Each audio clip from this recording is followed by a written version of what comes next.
तो श्री सनकादिक महाराज कहते हैं कि नारद जी, ये प्रश्न ही व्यर्थ है।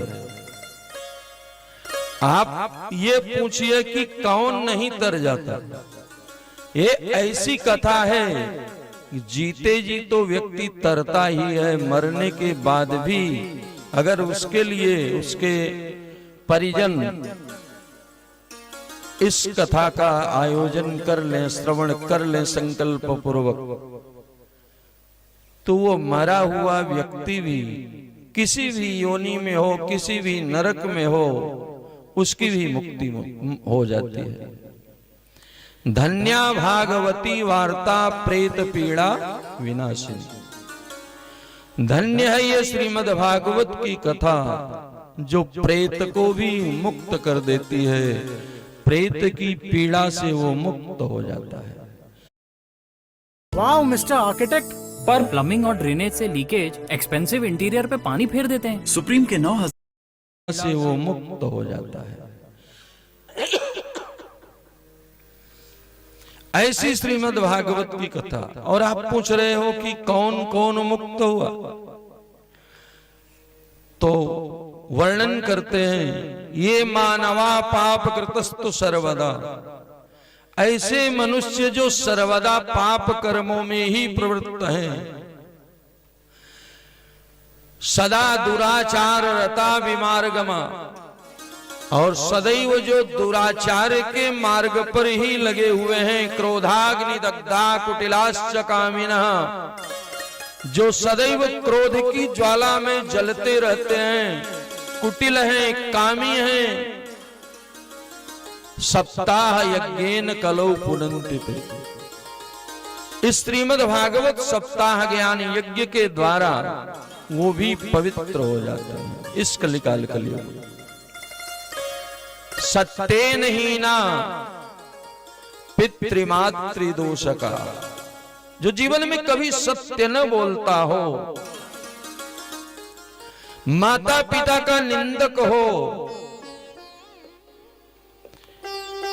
तृष्णा कुलाश्चा श्रम धर्म वर्जिता, सदैव जो है तृष्णा से परिपूर्ण हो और आश्रम धर्म का पालन कभी भी न करता हो, दाम्भिक हो, ईर्ष्यालु हो, हिंसक हो, सप्ताह यज्ञेन कलौ पुनन्ति ते। सनकादिकों ने नारद जी को बहुत लंबी चौड़ी महिमा सुनाई और कहा, नारद जी मैं आपको एक प्राचीन इतिहास की बात सुनाता हूं। तुंगभद्रा नदी के तट पर आत्मदेव नामक ब्राह्मण त्रिकाल संध्या करने वाले, भगवान की भक्ति में निरत रहने वाले ब्राह्मण देवता, पर संतान कोई नहीं। और उन्हीं को नहीं, कोई गाय भी यदि लाते, दूसरे के यहां से जो बच्चा दी हुई होती थी उसको लाते, दूध देने वाली गाय, तो ब्राह्मण देवता के यहां आने के बाद वो गैया फिर कभी बच्चा नहीं देती। कोई वृक्ष लगाते, उस समय फल नहीं आता। ब्राह्मण देवता बड़े दुखी, आत्महत्या करने का विचार कर लिया। क्यों? पुत्र पुत्री होना न होना ये प्रारब्ध का विषय है, लेकिन ये दुनिया वाले बड़े अनूठे हैं महाराज। ये दुनिया वाले न किसी को जीने देते हैं ठीक से और न ठीक से मरने देते हैं।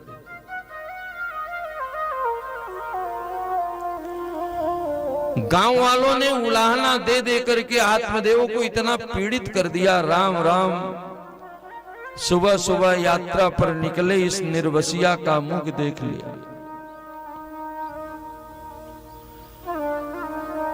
और ये सब सहते सहते धैर्य जवाब दे गया तो आत्महत्या करने की सोचा। जंगल में जाकर के एक वृक्ष के नीचे बैठ करके रो रहे हैं।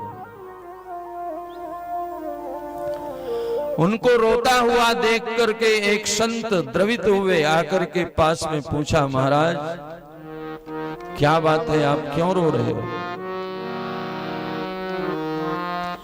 आत्मदेव ने कहा, महाराज धिग्जीवितम प्रजाहीनम धिग्गृहं च प्रजा विना धिग्धनं चानपत्यस्य धिक्कुलं संततिं विना। आत्मदेव ने कहा, महाराज ऐसे जीवन को धिक्कार है जिसमें परिवार ही न हो। ऐसे जीवन, ऐसे घर को धिक्कार है जिस घर में कोई परिवार न हो। 2 मंजिला मकान बन गया, रहने वाला कोई नहीं, ताला लगा करके सब परदेसी हो गए।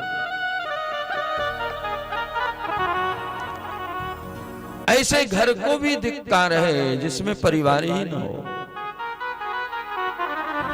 ऐसे धन को भी धिक्कार है, बहुत धनवान कोई हो लेकिन आने वाला कोई उत्तराधिकारी न हो, उसके बाद वो धन क्या होगा? वो धनवान व्यक्ति इस दुनिया से चला जाए, शरीर छोड़ दे, उस धन की क्या गति होगी? कोई भोग करने वाला आगे है ही नहीं। ऐसे धन को भी धिक्कार है। और ऐसे कुल को भी धिक्कार है जिस कुल में कोई भी अपने पूर्वजों का पिंडदान करने वाला, गया श्राद्ध करने वाला और श्रीमद् भागवत सप्ताह कथा श्रवण करने वाला न हो, ऐसे कुल को भी धिक्कार है।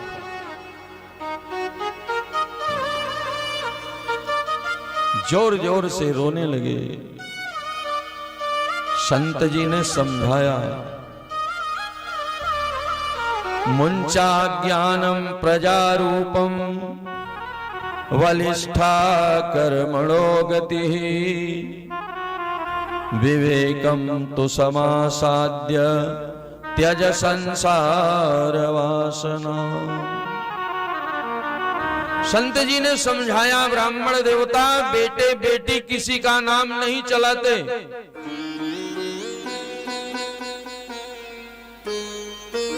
इसलिए इस अज्ञानता का त्याग करो।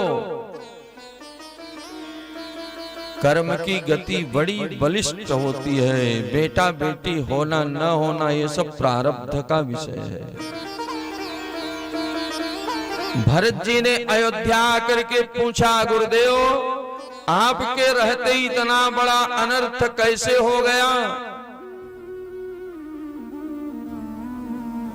भैया वन को चले गए, पिताजी शरीर छोड़ गए, अयोध्या वीरान हो गई। गुरुदेव आपके रहते ये सब कैसे हो गया? तो गुरुदेव वशिष्ठ ने भरत जी से कहा, सुनहु भरत भावी प्रबल बिलखि कहो मुनिना हानि लाभ जीवन मरण जस अपजस विधि। कहा भैया भरत, हानि लाभ जीवन